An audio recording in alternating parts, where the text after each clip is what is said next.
Welcome to the Anat Baniel method. And thank you guys for coming here to do a transformational movement lesson. This lesson addresses the neck and the back, and especially the lower back.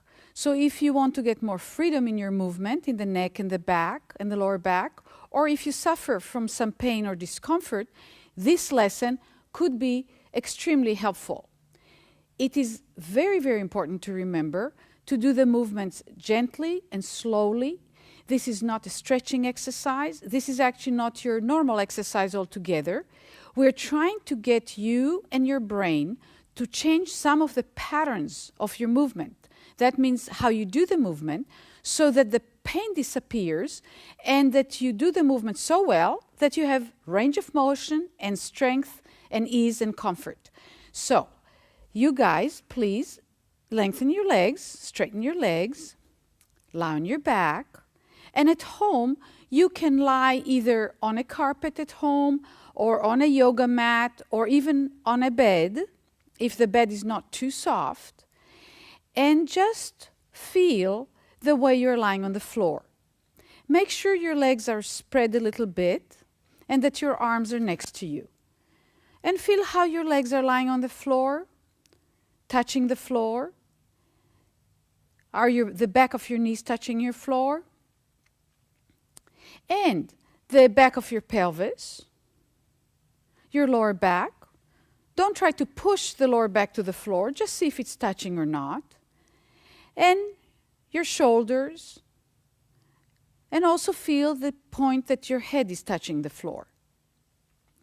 And now for a few seconds, just feel if you can sense the length of your legs, the length of your right leg and the left leg, and whether they feel the same length or one feels longer than the other.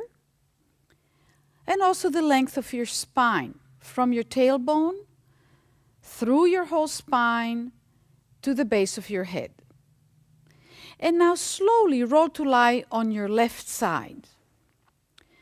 Roll to lie on your left side, bend your legs, and put one knee, the right knee and right leg on top of the left. Now, make sure that also the foot is lying, the left foot is lying on top of the right foot. And now, you might need a little pillow to put under your head, or you might want to put your left arm under your head if you feel a need to do that. So here we go. You can put a pillow under your head to just make it comfortable for yourself. Now, lengthen your right arm, straighten your right arm, and put your right hand in front of you at the height of your right shoulder, not the left hand. The left hand, you can bend it. The left elbow can be bent, and the right hand is in front of you on the floor. Now make sure that the hand is really at the height of the shoulder. So you don't want the hand at the height of your nose or your forehead or your belly button, but just right in front of you. Now gently, with the elbow straight, begin sliding your right hand forward on the floor and backs, as if you're trying to touch something in front of you. And when you move the right hand forward, feel, where do you feel movement? And what you guys are doing right now is very common and typical of all the people that I work with and have worked in the past. So for instance, if you pay attention, where do you feel movement? If we look here at this gentleman,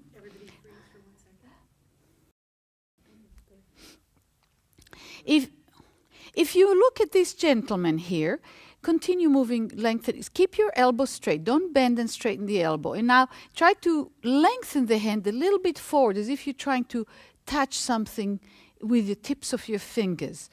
And if you look, you'll see that most of the work is done in the shoulder and in the arm. There's quite a bit of tension here.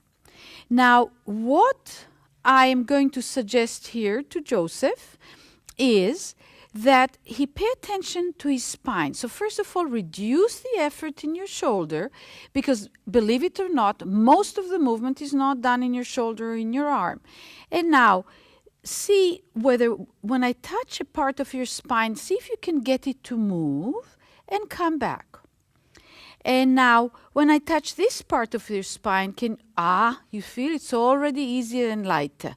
And now, when I touch this part of your spine, see if you can move that.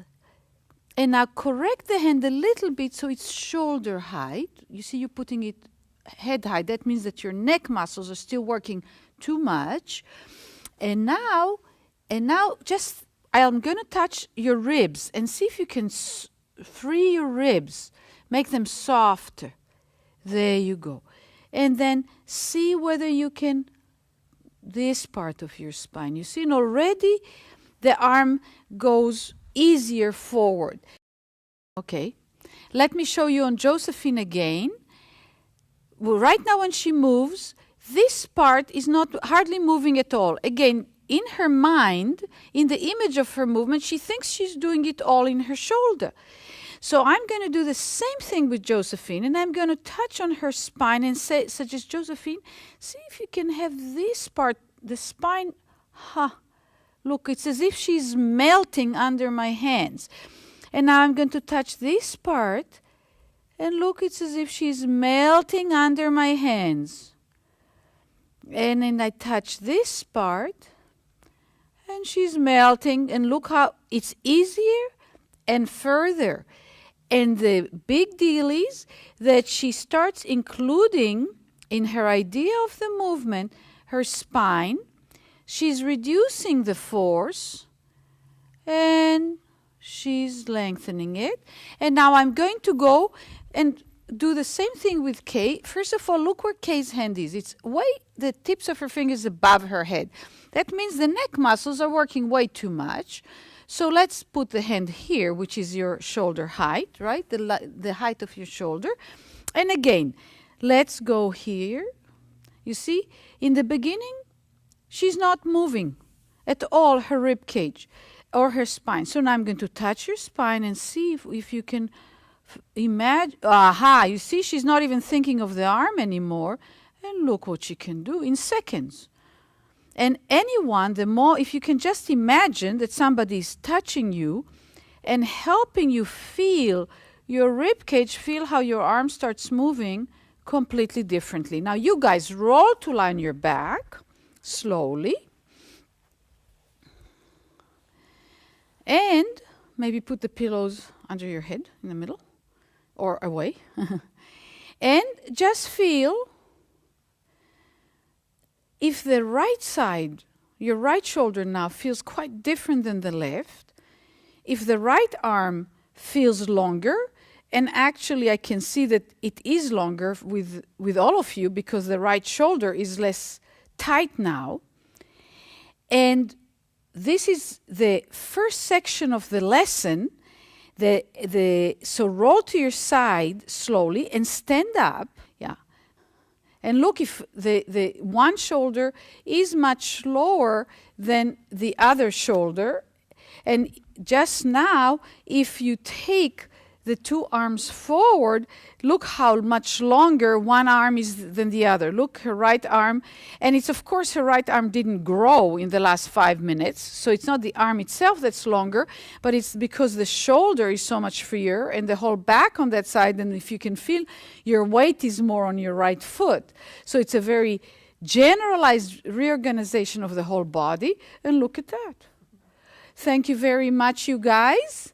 If you like to do more of this lesson, either 10 minutes or 30 minutes length, please go to anatbanielmethod.com/videos, and you can find more links to this lesson and other videos. Thank you very much.